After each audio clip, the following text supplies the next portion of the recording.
É muito bom a gente entrar no Evangelho de Jesus aqui, nesses 3 capítulos, que é a espinha dorsal do Evangelho, né?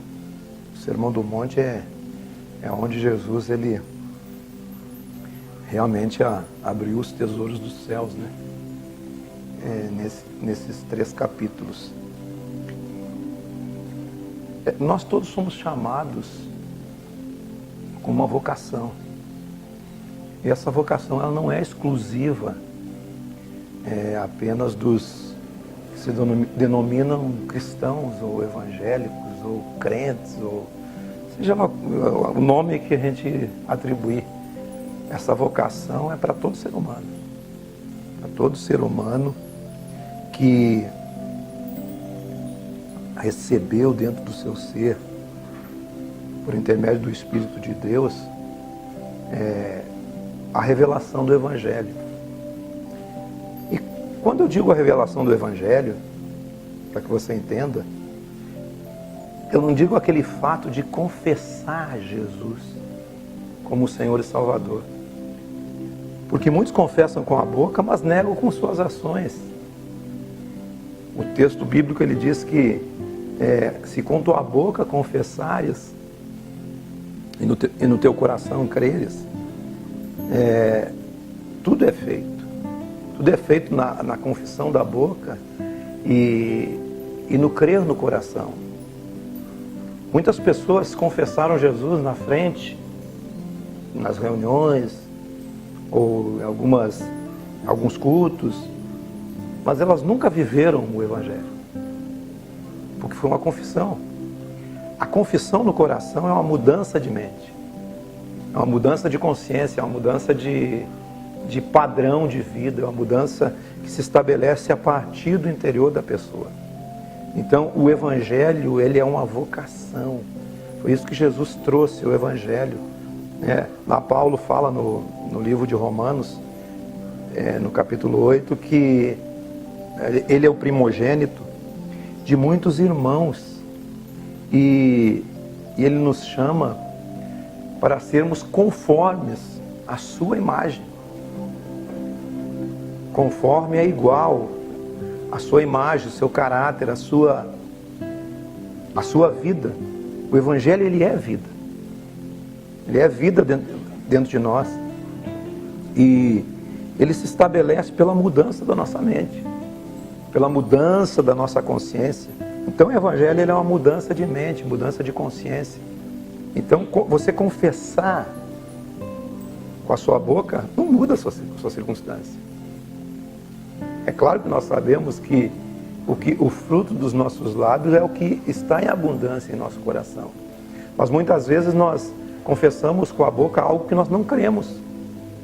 Então a confissão é quando você confessa e crê no coração, as coisas, elas funcionam e resolvem. Elas funcionam e começam a se multiplicar. E essa questão de confessar, que é o texto lá de Romanos 10, que é esse texto que eu estou citando, essa questão da confissão, ela é uma questão que é uma mudança de atitude. É algo que, à medida que você vai se envolvendo com os padrões do Evangelho, o que o Evangelho ensina, que é sobre esse texto aqui de Mateus 5, 6, 7, que quando você se envolve nesses tesouros, você vai sendo multiplicado dentro de você, e isso, ele precisa produzir um fruto, e ele só produz esse fruto quando isso se mistura com você. Você não nega mais o Evangelho com as suas ações. As suas ações são ações que são fruto do Evangelho. Aquele que mentia não mente mais, aquele que roubava não rouba mais, aquele que matava não mata mais. Mas muitas vezes nós não mentimos mais, não roubamos mais de fato, mas nós defraudamos.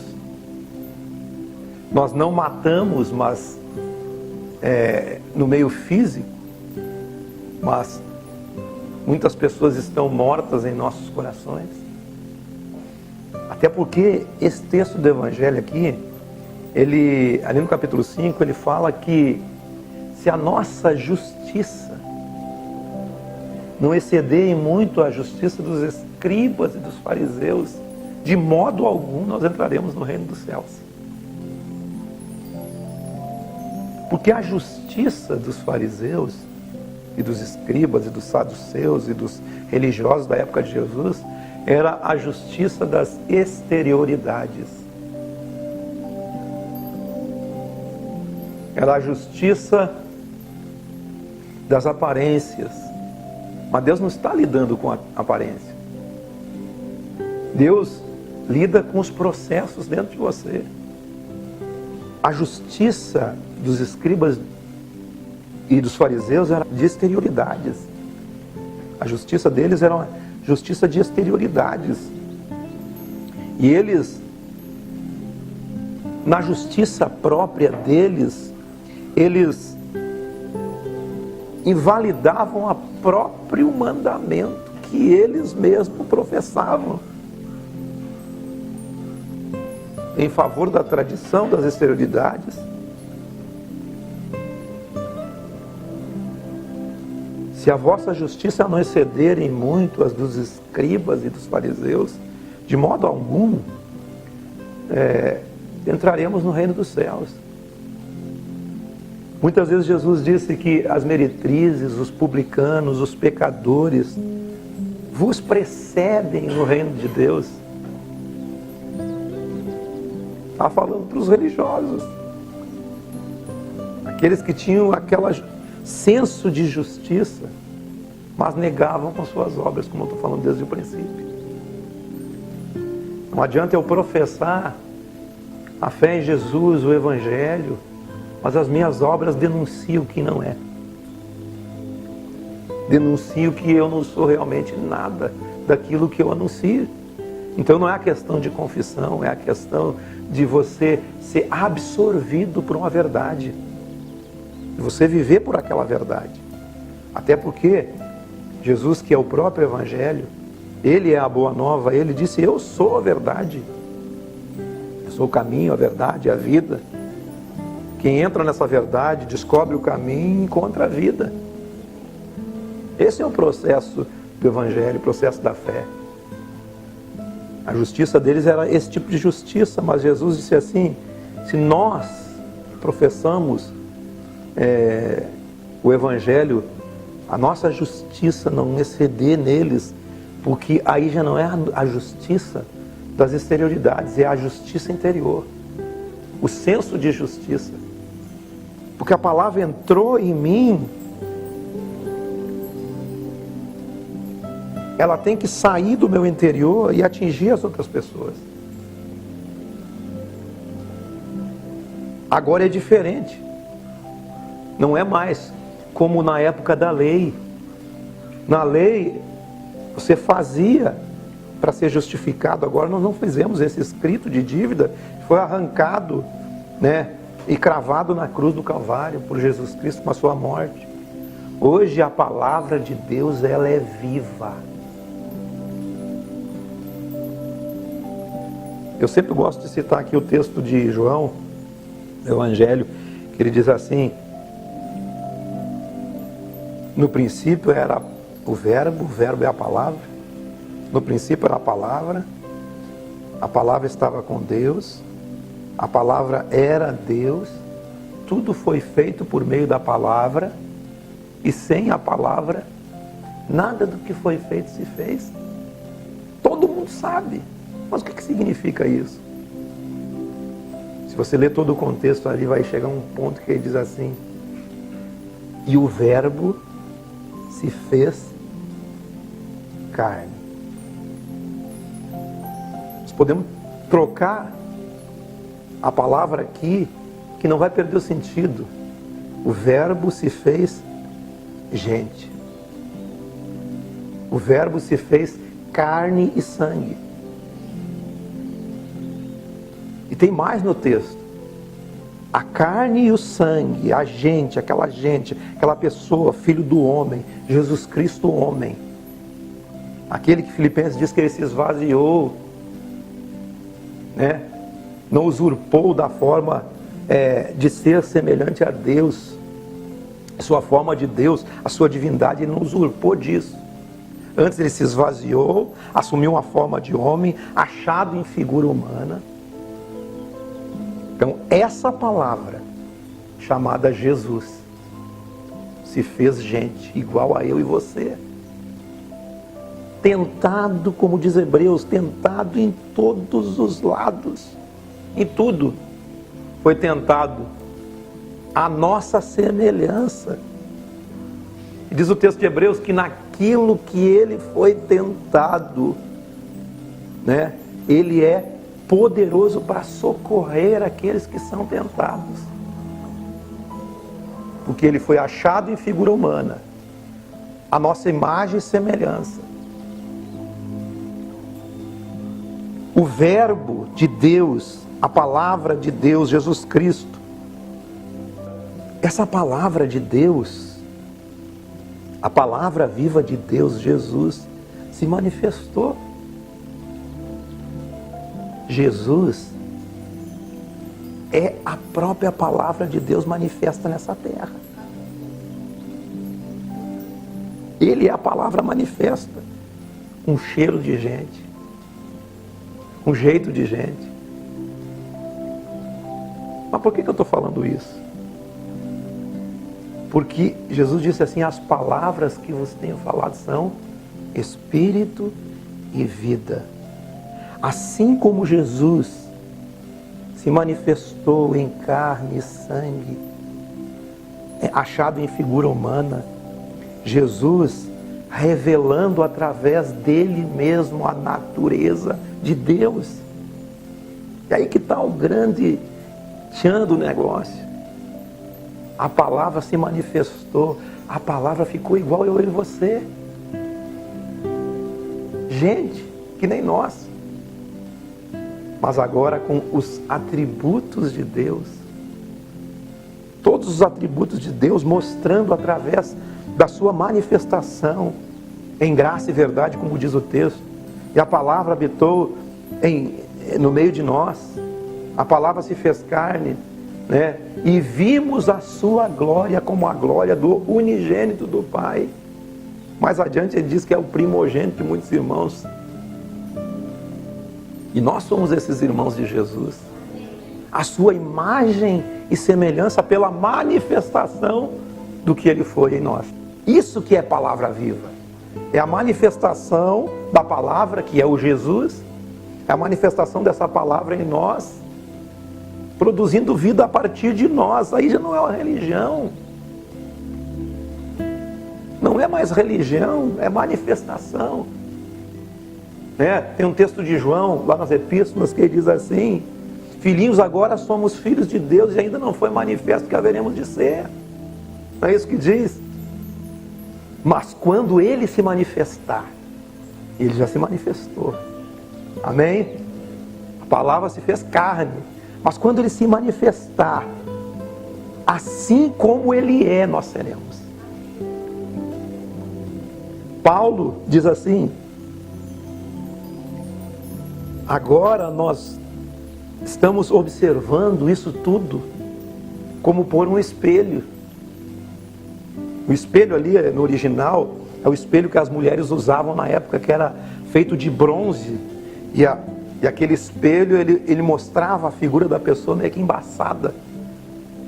Então hoje nós vemos essa glória, a glória do unigênito do Pai, como por um espelho de bronze, meio que embaçado. Agora nós estamos vendo em parte, parcelado, aos poucos. Mas aquilo que é em parte, ele será aniquilado, será tirado, será rasgado, será abandonado, porque virá o que é perfeito. Agora conhecemos em parte, mas também nós o conheceremos, como também seremos conhecidos, porque seremos a sua própria imagem. Nós somos transformados de glória em glória. assim como pelo Senhor o Espírito. 2 Coríntios 3,6 diz assim: Ele nos habilitou para sermos ministros de uma nova aliança, não de letra, mas do Espírito, porque a letra mata, mas o Espírito vivifica. Eu já tinha dito para vocês que as palavras que Jesus fala e que elas se tornam em nós espírito e vida, e Deus nos chamou para ser ministros não de letra, não de conhecimento, não de teologia, não de nada disso. A palavra manifesta de Deus, Jesus, o verbo vivo de Deus, vivendo, habitando em mim e sendo Ele em mim, eu sendo Ele onde eu quer que eu vá. Nós precisamos ser o Filho de Deus manifestado nessa geração, assim como a palavra viva de Deus foi manifestada. Nós, recebendo esse Espírito dessa palavra, Espírito de Jesus em nós, e a palavra de Deus diz que aquele que se une ao Senhor é um Espírito com Ele, é o mesmo Espírito. Aí uma palavra manifesta nessa geração. O Verbo se fez carne, habitou entre nós, cheio de graça e verdade, e nós vimos a sua glória como a glória do unigênito do Pai. Aí nós descobrimos o mistério que Paulo fala em Colossenses: Cristo em vós, a esperança da glória. O que é glória? É um poder incontrolável? É um arrepio? É um falar em línguas? Não, a glória de Cristo é o que Ele é em você. Você ser de fato um Cristo nessa geração. É você não professar Cristo. Escute bem, não me entenda mal. É você não professar Cristo sendo Cristo. Porque quando você é Cristo, você não precisa dizer que é de Cristo. Todos saberão. Tem muita gente sendo Cristo sem nunca ter falado de Cristo para ninguém. Tem muita gente sendo de Cristo sem nunca professar o nome de uma igreja, o nome de uma religião, o nome de alguma coisa. São pessoas que são de Cristo porque têm o Espírito dele, a vida dele, se uniram com ele num procedimento. A vida deles foi transformada. Tem um texto que eu gosto muito de citar, e talvez a gente fique questionando, né? Como é que isso pode acontecer se a pessoa nunca ouviu falar de Cristo? O vento sopra onde quer, ouves a sua voz, não sabe nem de onde vem e nem para onde vai. Assim é todo aquele que é nascido de Deus, é aquele que ouve a voz do Espírito. Porque Deus é Espírito. Jesus disse para aquela mulher lá no monte: mulher, eu vou dizer para ti, não é nem nesse monte e nem em Jerusalém que se deve adorar. Deus é Espírito. E Deus se manifesta onde? No Espírito. É no seu interior. Talvez até sem palavras de ninguém. Não, mas eu tenho que ir lá pregar aquela palavra e levar lá. Será que Deus está dependendo de mim para levar? Sim, se eu posso levar, eu levo. Mas se eu não levar, Ele tem poder para falar no coração. Jesus Cristo é a palavra manifesta de Deus para mudar mentes e consciências e corações.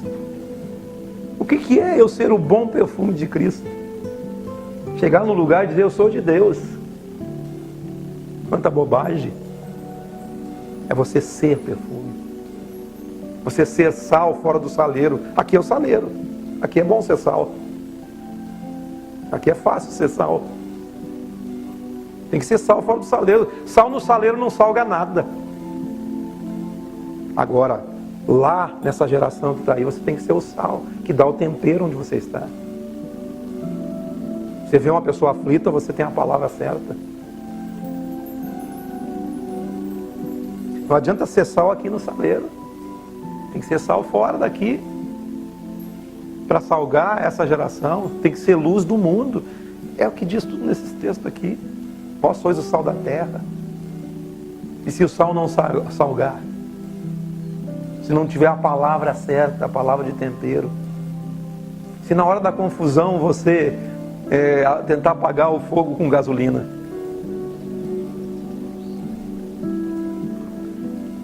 Nós temos que ser palavra manifesta de Deus nessa geração. Nós temos que crescer de dentro para fora. É aí que há o crescimento, né? É o processo do Evangelho. O processo do Evangelho vai nos mudando, nos transformando, como diz o texto, de glória em glória. Aqui, né? Ele nos habilitou para sermos ministros de uma nova aliança, não de letra, mas de espírito, porque a letra mata. Igreja, só a teologia mata você. Mata. Você tem que ter experiência em palavra viva em você. Não é você seguir apenas uma regra, é você seguir uma consciência livre em Deus, sabendo em você o que é certo e errado. Se você não experimentar a liberdade em Deus, sabendo quem Deus é, e por incrível que pareça, eu aprendi quantos anos depois, não digo que sei tudo, mas estou esquecendo do que para trás ficou. Estou avançando para as coisas que diante de mim estão hoje. O que para trás ficou, ficou. Fez parte da construção da minha vida, fez parte.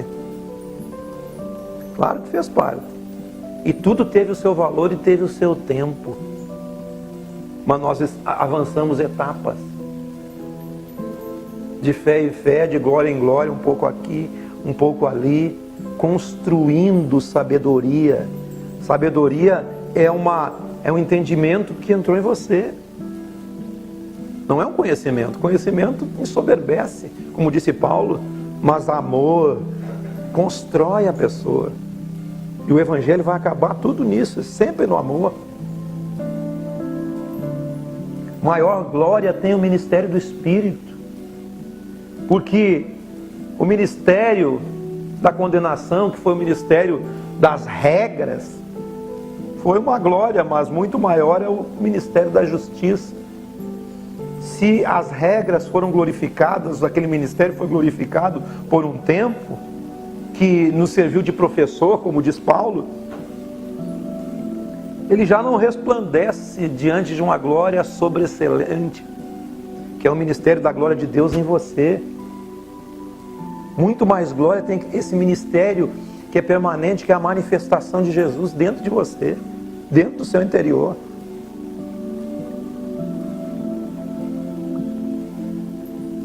O Senhor é o Espírito, e onde está o Espírito do Senhor, aí a liberdade. É disso que eu estou falando. Aí a liberdade. E todos nós com o rosto desvendados. Por quê? Porque não é apenas uma confissão com a boca, não é apenas uma crença com a boca, não. O meu coração, ele se abriu, e nós começamos a contemplar, como por um espelho, a glória do Senhor, e somos transformados de glória em glória na própria imagem do Senhor, e como pelo Senhor também o Espírito em nós. Quando eu era menino, falava como menino, sentia como menino, pensava como menino. Mas quando cheguei a ser um homem, eu desisti das coisas próprias de menino. Chegou um tempo de maturidade, porque eu cresci, porque crescemos no Evangelho, crescemos na palavra, crescemos na graça, crescemos no entendimento, crescemos no amor de Deus, crescemos na verdade, crescemos no perdão, crescemos no oferecer misericórdia, crescemos em andar a outra milha, dar a capa, crescemos em não andar mais ansiosos, porque a paz de Cristo entrou no nosso interior. Tudo isso são os benefícios e as riquezas que nós podemos viver hoje. As riquezas do Evangelho, porque estamos nesse processo de maturidade a cada dia, porque agora vemos como em espelho, obscuramente, então veremos face a face. Agora conheço em parte, então conhecerei como também sou conhecido.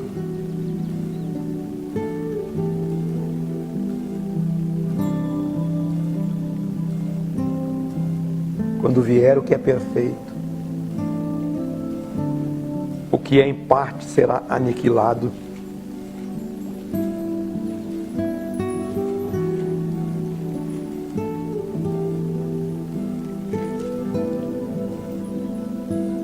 Filhinhos, vede que grande amor nos tem concedido o Pai, a ponto de sermos chamados filhos de Deus. E de fato somos filhos de Deus. Por essa razão o mundo não nos conhece, porquanto não o conheceu a Ele mesmo.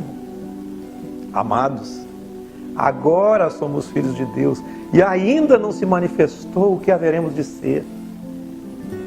Sabemos que quando Ele se manifestar, seremos semelhantes a Ele, porque haveremos de vê-lo como Ele é.